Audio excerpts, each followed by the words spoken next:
Welcome to the Men of Recaps. This is The Walking Dead Season 9. Last season, it was all-out war between Rick and the good guys and Negan and the Saviors. The good guys win, so they theoretically live happily ever after, except of course life is never that simple. We got a whole new season. Now back during the war, they were driving around cars willy-nilly, and of course they ran out of gas, so now they are basically just riding on horses. On the way back, some zombies show up, and this one kid gets himself bit. He's from the Hilltop Colony, where Maggie's the leader now. She won the election against Gregory, and like the slimy politician he is, he goes to see the grieving father, who's been sober these 40 years, but he gets him drunk and convinces him to go try to assassinate Maggie. Unfortunately, he's a terrible drunk assassin, so Maggie confronts Gregory, and then he tries to kill her, but he's a terrible assassin, so the drunken blacksmith dries out in jail for a bit, but Gregory has had too many second chances. Maggie hangs him. Now at the sanctuary, the old savior compound, Rick let everyone live who surrendered last time, and most of them are pretty good guys, happy for a second chance, but some of them are not. And unfortunately, crops just don't grow over there, so they've been relying on food imports from the hilltop. But the bridge that connects all the communities has finally collapsed, so Rick starts the big construction project, a giant bridge to unite us all. But some of the old saviors don't play well with others. They are irredeemable dicks, so tensions are high. The humans have a good system in place now for shepherding the zombie herds away from them, but one of the sirens doesn't go off, and the herd marches right over to the lumber camp. This season has some sweet zombie killing, by the way, including Rick sniping the rope and dropping all the logs on him. Unfortunately, Aaron gets his arm crushed, and they're gonna have to amputate. Their best doctor is Sadiq, who's had 1 year of med school, and he's been teaching Enid, who has had 1 year of high school. And unfortunately, she's the only one here right now, so she's gotta jump straight into the deep end. Luckily, though, she cuts his arm off pretty good. But who was in charge of the missing siren anyway? It was that dick from the bridge. Daryl wants to kill him, but Rick just banishes him. But on his way out, he's grabbed by something. Sheriff Rick promises to find the killer and bring him to justice, so they're out looking that night, and they find the Oceanside girls. Yeah, they're taking vigilante justice on the saviors that murder all of the men in their old group, right? This savior chick's like, I'm a good guy now, I was just following orders, but they're like, you laughed as you shot my brother in the face, and it's like, oof, a difficult moral dilemma to be sure, but Daryl and Maggie are both on the side of vengeance, so they let these girls kill her. Seeing Oceanside take vengeance reminds Maggie that the killer of her husband Glenn, Negan, is still alive in prison. Rick gets word Maggie's heading over to kill him, so Daryl offers him a ride, but he misses the turn because he wants Maggie to kill Negan. So it's time for a best friend bro fight, but they fall down into this pit. They have some trouble climbing out, but eventually it's like, take my hand, brother, and it's the end of Lord of the Rings. Don't you let go, Mr. Frodo. Rick's gonna try to lead the zombie herd away, but he turns the corner. It's another herd about to merge. The horse kicks him off, and he's impaled. Ouch. So in his cell is the ultimate villain, Negan. He's as much of a cocky prick as ever, but when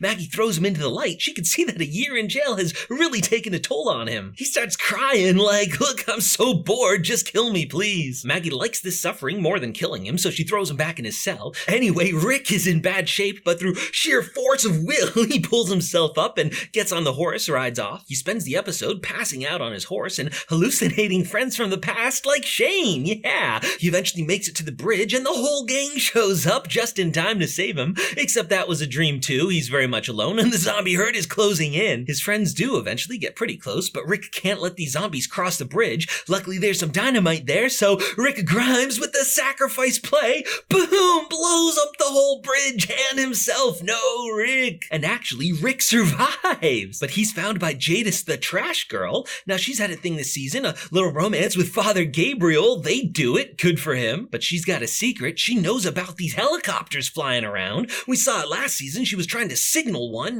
with Negan, so she calls him on the walkie-talkie. They're like, do you have an A or a B? Apparently, they'll give her a ride out of here in exchange for a prisoner. Conveniently, Father Gabriel followed her, so that was a freebie. Apparently, they want their A prisoners to be bit by zombies. Who knows what that's about? But Gabriel talks her out of it, so she knocks him out and leaves him a note. Thanks for the sex, goodbye. So when the helicopter's coming for her pickup, she's just gonna try to hijack it or whatever. But who should she find except Rick Grimes? Well, that was a freebie. She takes him as a B, so he's not bit, but Rick Grimes is flying off in a helicopter, flying right off the show and into his own series of Walking Dead spin-off movies. Cut to a totally new group of characters having some zombie trouble. They're saved, though, by this badass little girl. Wait, she's got the hat? Yeah, that's Judith Grimes, Rick's daughter. There's been like a 6-year time jump. She takes him back to Alexandria, which is still doing really well, except Michonne is mad all the time now. They have a meeting to see if the new group can stay. They're a pretty good group. There's the fat funny one, the deaf one, and the badass knife chick. But Michonne's like, we don't take new people anymore. Not since that incident that happened during the time jump. Ooh, mystery. But Judith talks to her like, hey, what would Rick do? And she's like, okay, you guys can't stay here, but I'll take you over to Hilltop. Maybe they'll let you stay. King Ezekiel of the Kingdom is trying to host a big fair that would bring all the communities back together.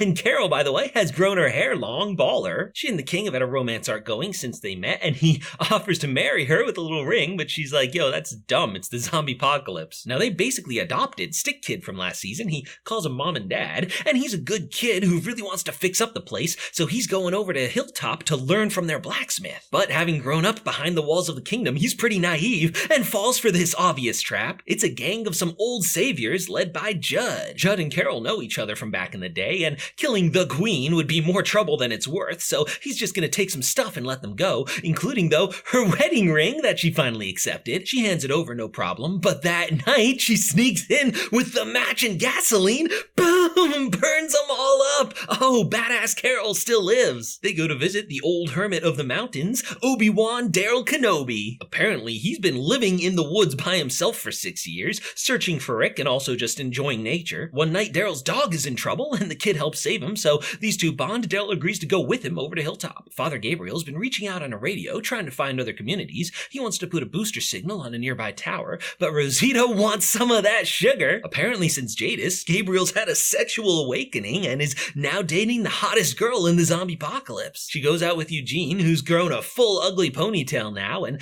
they're putting the booster signal up, but a herd of zombies comes, so Eugene's gotta jump down early, breaks his leg, so they do the predator trick, cover in mud, hide on the bank, but they hear the zombies whispering to each other? What? Now, over at Hilltop, Maggie apparently left to go hang out with Georgie and the Sunglass Twins from last season, so Jesus and Tara are running things, but Jesus likes to sneak out and hang with Aaron. He's teaching him kung fu, and one day they find Rosita, like Eugene's still out there. So when Carol and gang arrive at Hilltop, Daryl's immediately recruited to go help find Eugene. Stick Boy's gonna learn blacksmithing, and he's got a crush on Enid, Carl's old girlfriend, but she's in her 20s now, and she likes older guys, not teenagers. So he makes friends with the other teenagers at Hilltop, and they're a bad influence, make him drink moonshine, and he ends up wasted and spends his first night there in the drunk tank. Meanwhile, Michonne's on her way with a new group. They stop by their old camp and pick up some supplies, and she thinks he's got a weapon, but oh, it's just a violin. Just a violin? This is a Stradivarius original. Yeah, he loves music. Anyway, they all get to bond when some zombies show up. These guys apparently use slingshots. All right. Back at Alexandria, Negan is helping Judith with her homework. He seems to be doing a lot better now, refound a purpose in life. When Father Gabriel gets word that his hot girlfriend Rosita's in trouble, he's super distracted and closes the cell, but doesn't lock it. Seriously, Gabriel has a big problem with closing doors. He should not be allowed near them anymore. But in any case, Big Bad Negan is on the loose once again. Now, the tracking party finds the big zombie herd, but they know how to deal with that, no problem. They find Eugene, but he's like, you don't understand. These are smart, talking zombies. And sure enough, they ignored the alarm clock and have followed them. They run into a cemetery, but find themselves trapped. Michonne and crew get there just in time to help open the gate. Jesus is like, go run, I'll hold them off. And in case you've forgotten, Jesus is an absolute badass. He's Kung Fu master, beating up all the zombies. It's no problem, but what? This one dodges and stabs him with a knife. You are where you do not belong. It is super creepy. Some more fast knife zombies come and the gang barely manages to fight them off. Jesus is definitely dead, R.I.P. And the smart knife zombie was actually a living human wearing a zombie face? What? They're called the Whisperers because they whisper. Their masks let them hide among the zombies, using them for protection and as a weapon. Our group escapes for now. They run into some more on the way back, and Daryl quickly realizes that if you shoot a zombie in the leg, it doesn't feel pain, but if you shoot a human human in the leg, yeah, it's pretty obvious. Without the element of surprise, the Whisperers are a lot less scary, so this last one surrenders, and it's a teenage girl, Lydia. They bring her to the Hilltop jail and try to interrogate her, but Stick Kid Henry is still there from his underage drinking. He's like, oh my god, a hot girl my age? What are the chances? These two bond, and eventually she opens up that she really doesn't want to go back because the Whisperers are creepy AF, especially her mom, who's their leader and abuses her. And her mom's on the way to pick her up. It's Alpha. I'm Alpha. She has no humanity left. When some zombies come because a baby's crying, she's like, yo, you gotta abandon the baby. Luckily, Deaf Girl was out there and rescues the baby. But in any case, Alpha's like, give me my daughter back. But Daryl's like, nah. But Alpha has some prisoners of her own, so Lydia kisses Henry goodbye, and then they make the trade. Alpha immediately smacks her daughter, so Daryl's like, yeah, that's not gonna happen. Daryl's planning a rescue mission, and Deaf Girl Connie is gonna come with. These two make a fantastic duo, by the way. I'm totally shipping it. Henry goes on his own rescue mission, but immediately gets caught by the second in command, this giant guy, Beta. Lydia's gotta pretend she doesn't want to be rescued, and Alpha's gonna make her kill Henry to prove it. Luckily, just then, a bunch of zombies come in, and Daryl whisks them out of there. They go hide in this building, and when Beta comes to get him, he is a beast! He and Daryl have an epic knife fight, but in the end, Daryl knocks him down the elevator shaft! Oh! Luckily, Beta's too cool of a villain to die this soon. He's totally fine. Now, over at the Kingdom, it's almost time for the fair. They really need intercommunity trade in order to survive. They stop by a movie theater to grab a projection bulb, hoping to show a movie at the fair. Then they have some trouble with a new group, the Highwaymen. But instead of killing them all, it's like, hey, you want to come see a movie with us? And they're like,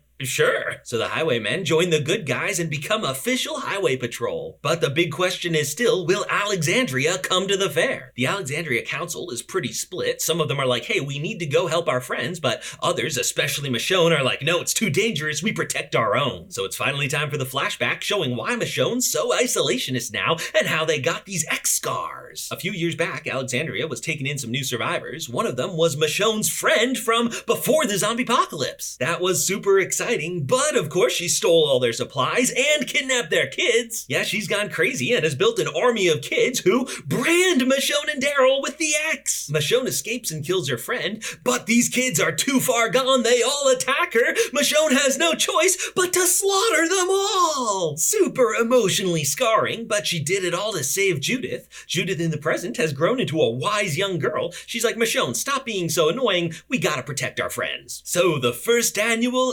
Community Fair is on, and Michonne joins the other communities in signing the Intercommunity Charter that she wrote way back before Rick disappeared. It's the glorious dawning of a new age for humanity. Elsewhere, the fair is a huge success. Lydia and Henry start dating officially. She's welcomed into the family, but fearing a Whisper's retaliation, they send a bunch of people to go defend the hilltop. But unfortunately, they are immediately captured because Alpha was at the fair in disguise. She's like, hey, you guys are the main characters, so I'm not gonna kill you. I'm just gonna show Daryl this giant zombie horde my people are controlling. If you guys cross into our land, we'll unleash it on your communities. And to show that she's serious, she marks the border with heads on pikes. She killed a bunch of minor characters, but there's some bigger characters there too, like the Highwayman guy. Oh, he was super cool, gone way too soon. And also Enid, who has been around for a long time now and had just started dating Handsome Alden. And my girl Tara, who's been around since season 3 and has grown to be the leader of Hilltop. And the final head, say it ain't so, it's Henry. He loved his stick and now he gets to be with it forever. Too soon? I'm sorry. This proves the old adage, don't fall in love on The Walking Dead, one of you is sure to die. Anyway, some time passes and they pull a Game of Thrones, Winter is Coming. We haven't seen Winter on The Walking Dead yet and it's pretty fun. Unfortunately, even with the fair, the kingdom just can't hold together and the kingdom finally falls. Carol is so broken up about Henry's death that she breaks up with King Ezekiel. Aww. In Alexandria, there's a huge blizzard, so they gotta let Negan out of his cell for warmth. Remember, he escaped earlier this season. On his way out, Judith caught him, and they have a great relationship. You're not gonna shoot me, kid. Yeah, I will. He convinced her to let him go and went for a bit of a walk around, but realized there's nothing for him out here, so just kind of went back to his cell. By the way, Alexandria's got a love quadrangle going on. Remember, Rosita is dating Father Gabriel now, but she used to be banging Sadiq and he knocked her up. She's preggers. Meanwhile, Eugene is in love with her, but she just thinks of him as a friend. Luckily, the whole situation is pretty drama-free because they're all very mature about it. Except, of course, for Negan. That is a very mature attitude, Father. Not the father. Anyway, there's a problem with the fireplace, so they've got to move to a different house. The blizzard's so bad they're holding onto the rope, but Judith hears Daryl's dog and runs off to save him. And Negan, no hesitation, runs off to save her. Negan may be a bad guy, but he does really love Judith and manages to rescue her and dog. Negan redemption arc, anyone? For the Kingdom Exiles, to get through the blizzard in time, they had to cut through the Whisperer's land. Maybe they saw, maybe they didn't. But either way, Alpha's still out there and is still crazy and evil. And the season ends with a radio broadcast after Ezekiel walks away. Someone's reaching out to them. Who's that? Find out on season 10.